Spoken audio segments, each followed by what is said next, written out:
Hello friends and followers, welcome back to my channel. I'm Flylord737. A long time has passed since my last stream. Many things have changed in my life. I will let you know soon something more about it. And today I am streaming not a flight, but I'm streaming some kind of tutorial. I'd like to show you from the point of view of a real world Boeing 737 pilot how the walkaround is performed on these aircraft. Who is responsible for what kind of duty during the walkaround, and who is responsible for taking care of the cockpit meanwhile the walkaround is performed, and how the walkaround itself is performed. So let's start from the very beginning, from the very basics. What is a walkaround? The walkaround is a service check. A service check performed by pilots before each flight to ensure that the aircraft is serviceable for the flight. Of course, the aircraft has gone through many checks before pilots are arriving at the plane itself. First of all, it has for sure gone through a daily check from the maintenance personnel of the airline. Then it has gone through most probably a weekly check every week, still from the maintenance personnel of the airline. But then, since pilots are the final responsible for the flight, especially the piloting command, so the captain, it is responsibility of the captain or both pilots' responsibility to take care of the plane and to ensure, to sign that the plane is good to go for the service.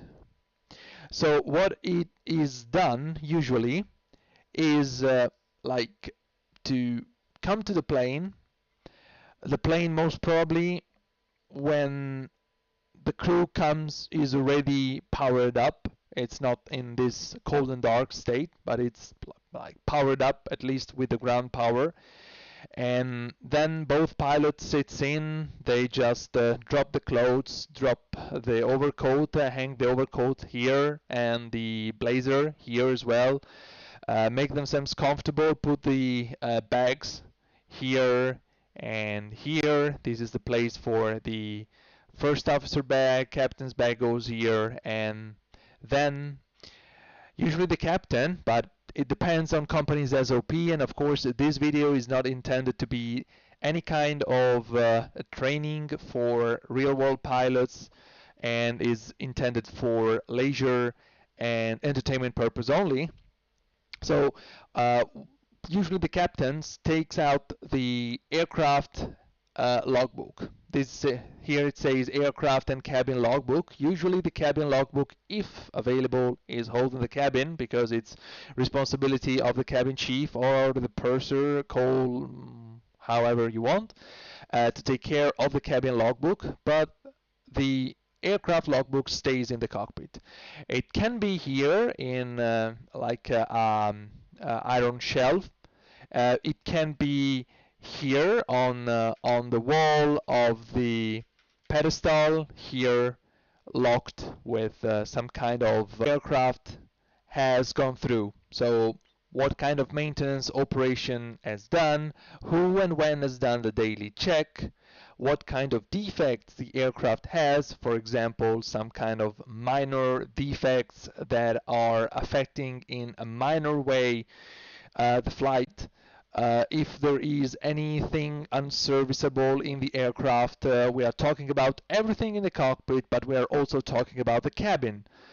For example, an oven in the cabin can be unserviceable, or some light bulbs in the cabin can be unserviceable. Maybe some kind of light, service light for the galley, or maybe even an oven or the brewer for the water, something.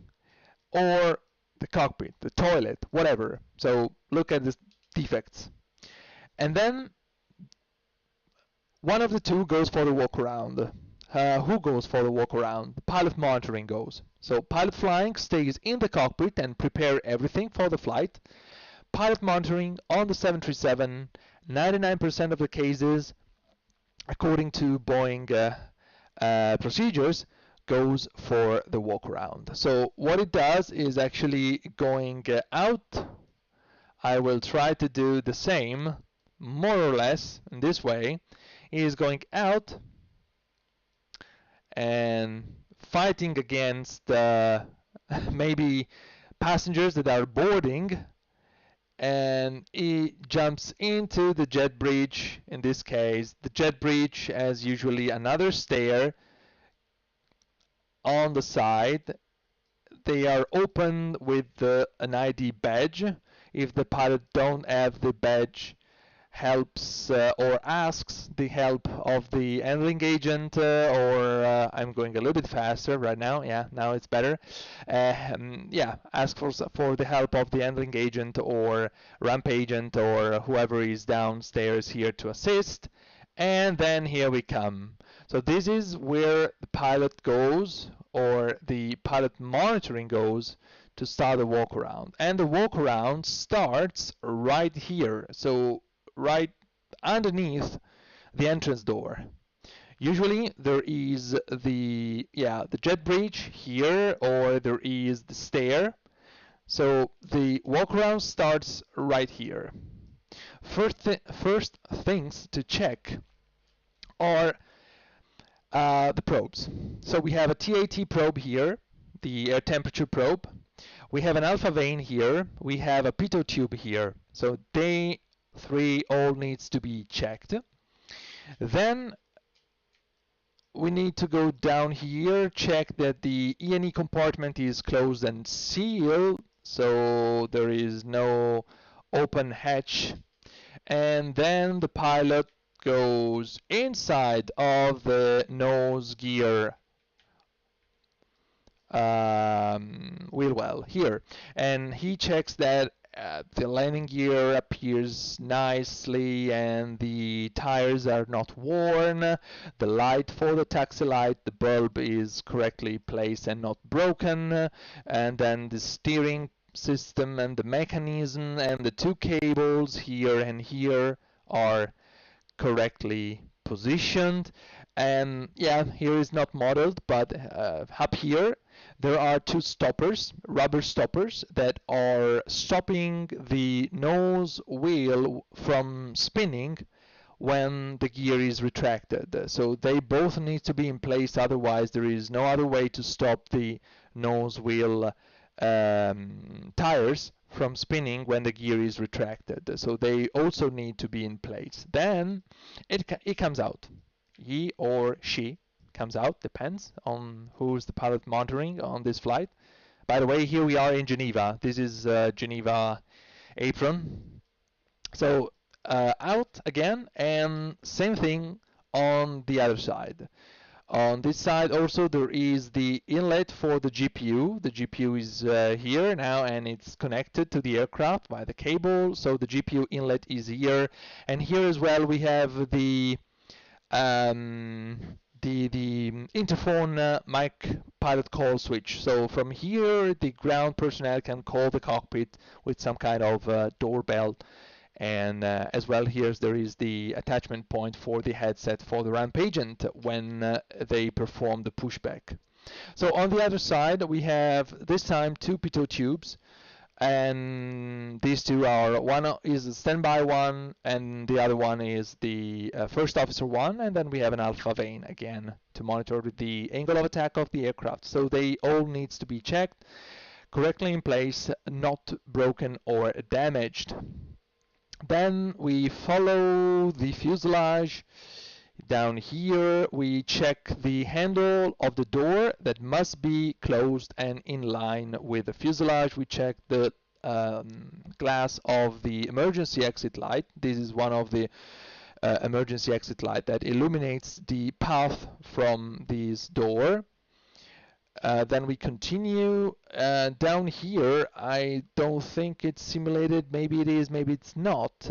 But there is an oxygen disk.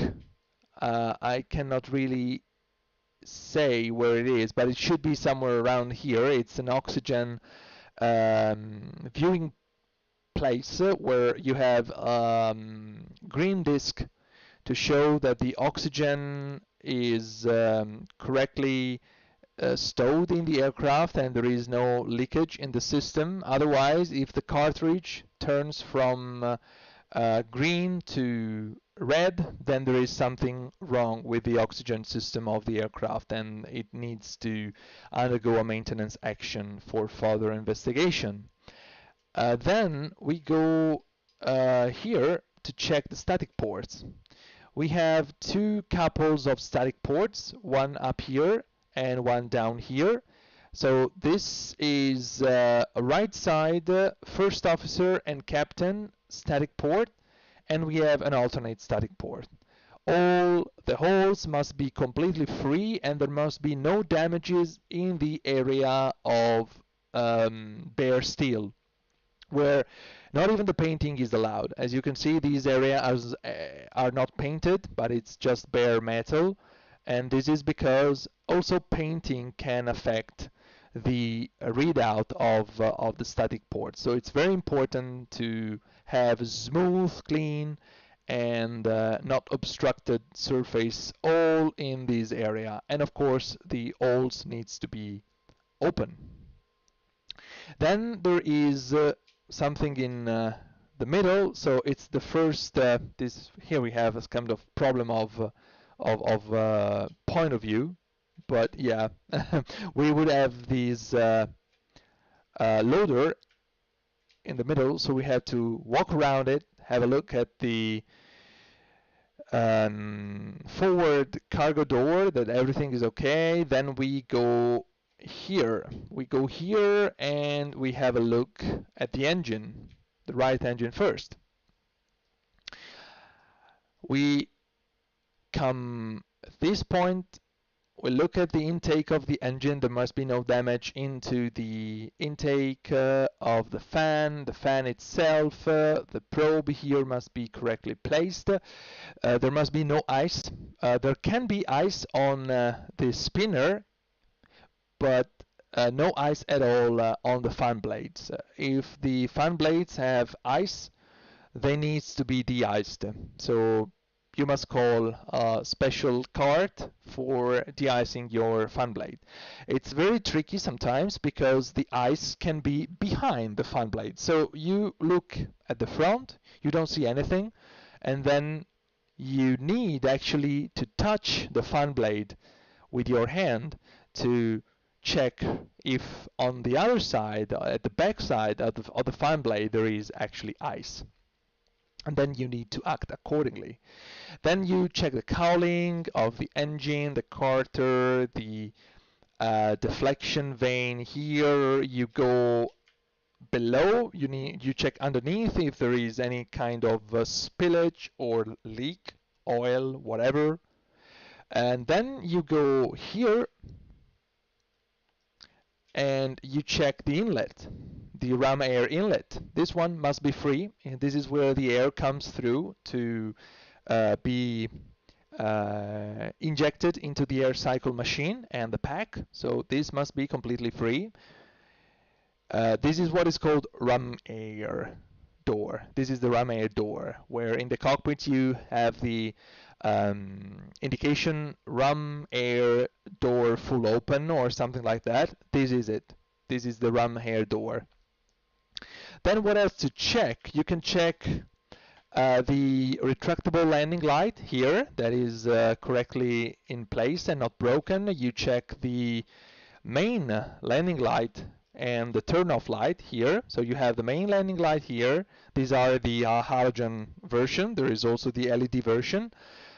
This is the halogen one. So you check the landing light, and here you have the turn-off light. You check the glass that is not broken, not cracked. You check the all leading edge of the wing. This is the Kruger flap on the inboard area of the leading edge. You check it, that is not strangely damaged.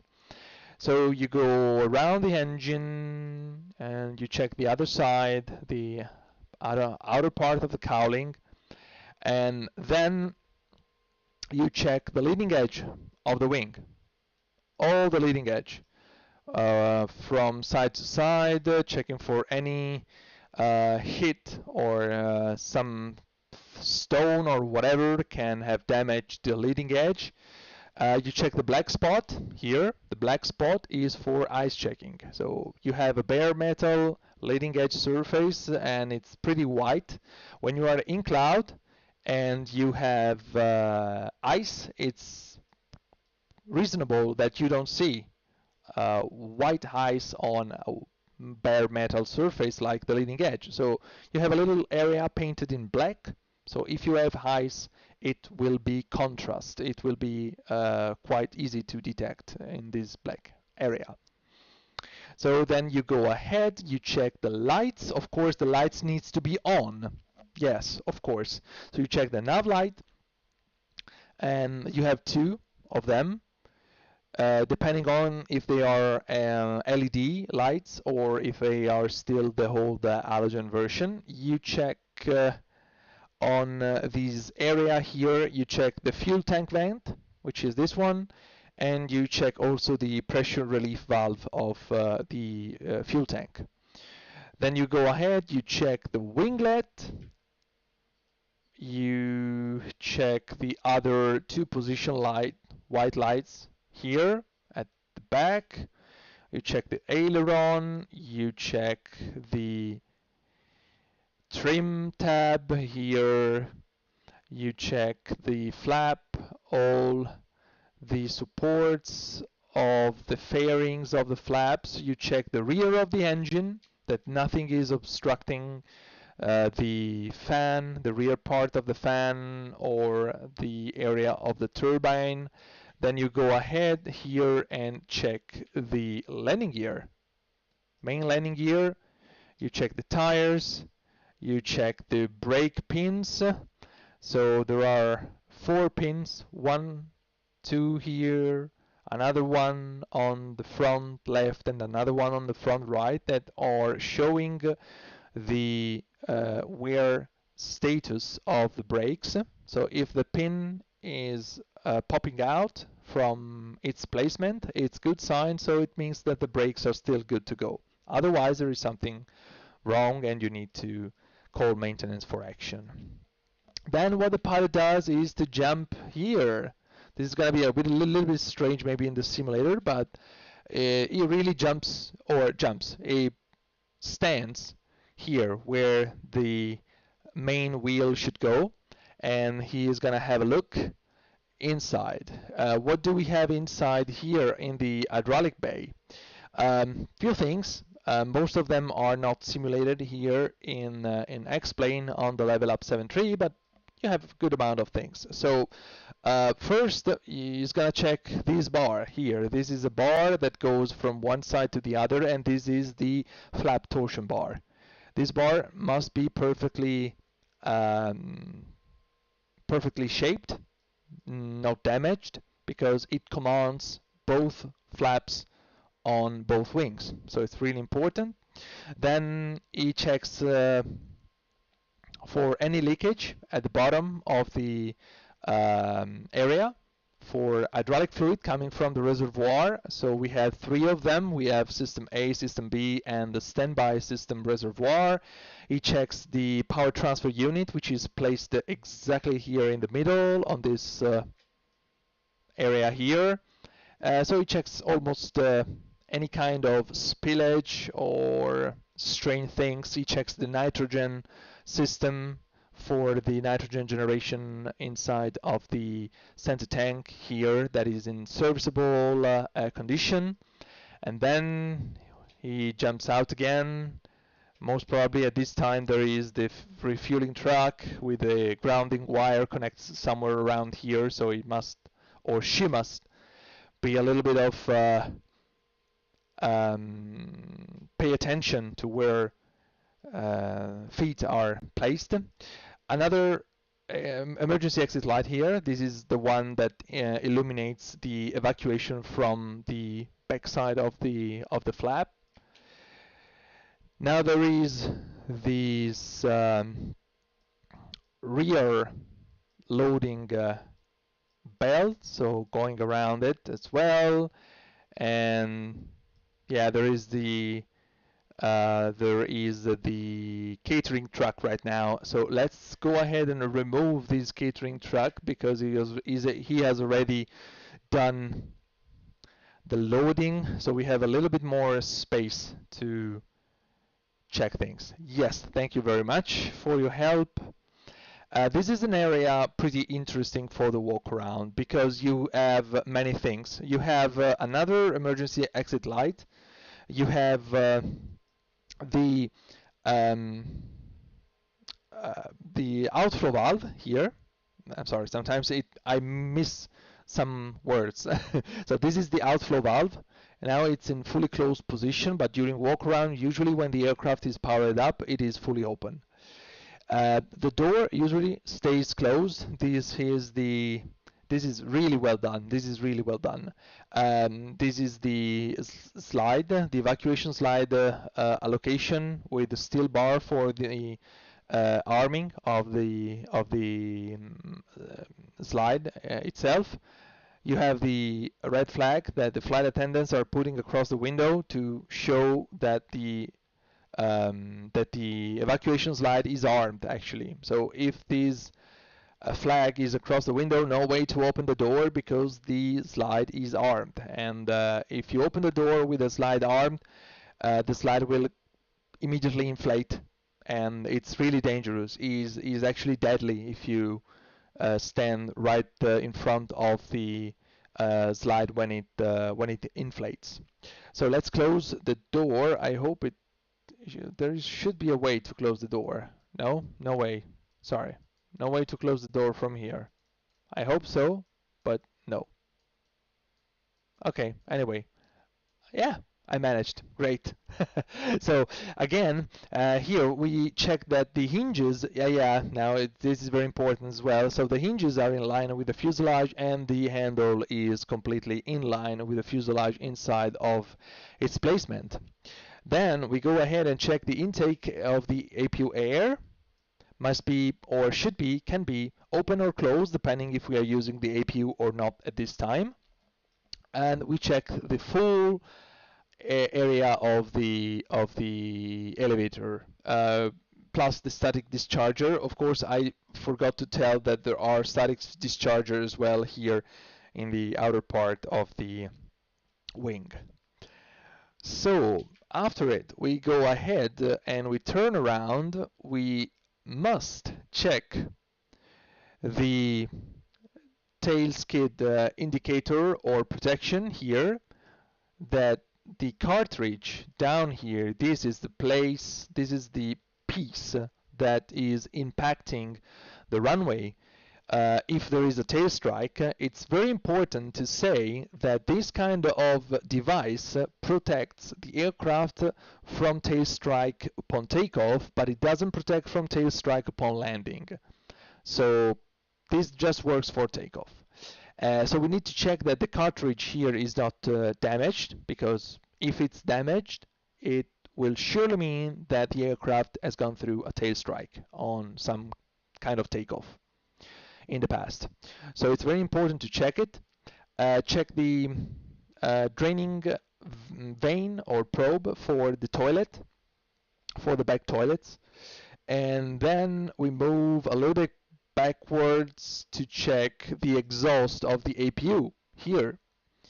Checking the exhaust of the APU, checking the light, checking the pitot tube. Here we have one pitot tube. This is for the elevator feel and for the differential pressure of the rudder. So we have one per side. We have one here and one here. We need to check them both, that they are correctly in place and not damaged. So we continue to check the other side of the elevator, the static discharger, and so on and so forth. Is better not to stay underneath this draining hole. Otherwise, if somebody is using the toilet, the water draining, of course, it's just the water draining from the sink. Is not nothing from the toilet itself, nothing from there, but the draining water from the sink is just going outside here and just evaporating into the atmosphere when the aircraft is flying, of course. And then we have the other side. So, of course, the empennage, so the vertical fin, the pitot tube, the leading edge of the other part of the elevator, of the other side of the elevator, and of course the stabilizer, the other emergency exit light, the handle of the door, the other light here for the emergency. Then we go all the way through the fuselage. Here we go, another emergency exit lights, the antennas, and then we do the same on this side. So we jump inside of the wheel well, main wheel well, check that everything is okay, no leakages. Then we check the landing gear strut and the tires state. We check the brakes, and then we go on the other side, checking the wing flaps, checking the trim tab, checking the aileron. Again, here we are checking the fuel vent, and then back here the lights, the winglet, the other nav light here, the red one, the black paint marking, the leading edge of the other wing, until we come to the engine. And here we do the same. So we check everything as we did on the other side. We check for leakages on the ground, we check the fan, we check for the ice even on the fan blades or behind the fan blades. We check for the air intake that has no damage, that the probe is in place. We check the Kruger flap. We check the condition of the reverser sleeve, which is this one. We check the landing light, the turn-off light, the other extendable landing light here. We check for the ram air intake. If everything is good, then we move again across the fuselage section, checking the other static ports. Here we go. We still have another alternate one, and here we have a captain and first officer one. We check that there are no signs of impact. We check for the complete area that is clear, that no obstruction is in the holes. And what I forgot to mention is that we check in the mid fuselage these lights here. We have one for each side. These are the wing lights. This illuminates the leading edge of the wing in case we want to check for ice during darkness. So this is quite important as well. And here we go. Then at this point we just take the same stairs from where we came. We go up back into the jet bridge and we jump into the cockpit again. So when pilot monitoring comes back, pilot flying has already set up many of the things, if not almost everything, from the flight plan and almost ready to go. Refueling would be almost done, and pilot monitoring reports to pilot flying. Everything is okay in the walkaround. So at that point, pilot flying, or sorry, the pilot in command, so the captain, can sign for acceptance of the aircraft. That is the point. That is the way to acknowledge the aircraft, that the aircraft is really good to go.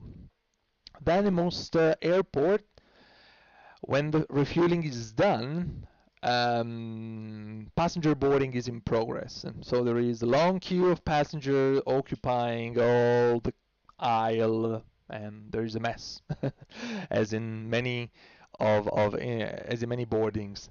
So when refueling is completed, the refueler, to have the life a little bit easier, and he or she, depends, comes down here, put the fuel slip on a quite tall mast, and then first officer opens his or her windows, and then he or she, sorry, my mistake, grabs the fuel ticket from here. So the refueler stays here, hold the fuel ticket, the fuel slip on a mast or on a stick, quite long stick. The first officer takes it, and there is no problem for the refueler to go all the way around the aircraft and jump into the jet bridge and jump into the cockpit, yeah, that would be quite messy. So this is a very nice and clean and effective way to get the fuel slip for the refueling calculation and so on and so forth. So the aircraft then is good to go, if no defects are found, of course. If during the walk around something is found, then depending on what is found, there can be a chat with the captain or with the first officer, depending on who was doing the walk around.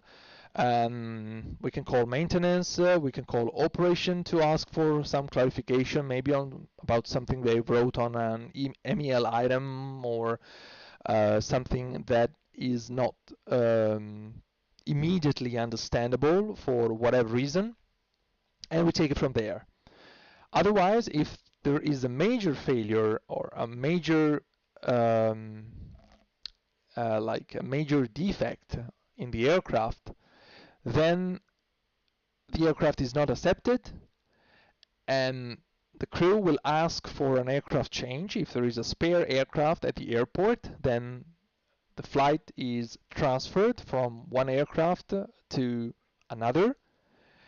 Otherwise, the flight is cancelled if there is something major that is affecting the safety of the flight.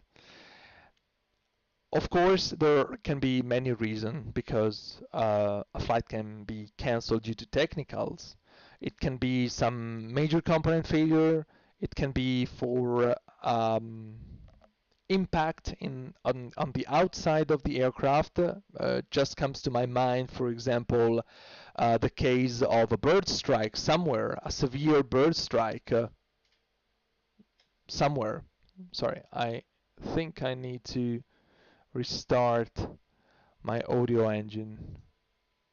I don't know why, sometimes it happens. So yeah, it can be also because of that. It can be because of a bird strike, or can be because some part have torn off or fall apart. The plane cannot fly or cannot fly in the same way if there is some part missing. For example, one door of the nose gear, or these covers on the main gear, because just remember that, or remind that the 737 has no doors that are covering the main gear wheels. So then you need to evaluate the situation, take action, and be sure about taking information from as many as possible points. So from the maintenance, from the operations, from yourself, from the crew, and then come to the final decision. Using still CRM even in this, in everything.